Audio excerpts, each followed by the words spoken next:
America के सदर Donald Trump चयो आहे त गैर मुनसिफ़ाणे वापारी तवाज़ुन ते को बि मुल्क टैरिफ खां बची न सघंदो।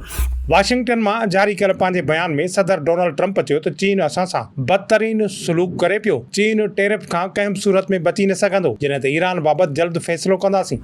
अमरीकी सदर डोनाल्ड ट्रंप चयो त मोबाइल फ़ोन्स ते टैरिफ जो तुर्त ऐलान कंदासीं, पर उन में थोरी लिचक हूंदी। अमरीकी सदर जो चवणो हो त सेमी कंडक्टर टैरिफ ते कुझु कंपनियुनि जे लाइ नरम रवैयो हूंदो, पर अञा ताईं इहो वाज़े न आहे। सेमी कंडक्टर्स ते टैरिफ जे शरह जो ऐलान ईंदड़ हफ़्ते कयो वेंदो।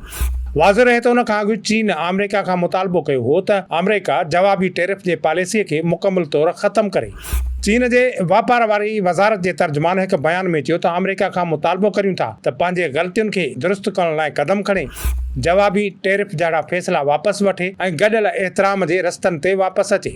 यादि रहे त केतिरनि ई चीनी शयुनि ते अमेरिका पारां 145% टैरिफ लागू कयो वियो आहे, जॾहिं त चीन बि अमरीकी शयुनि ते 125% टैरिफ लॻाए छॾियो आहे।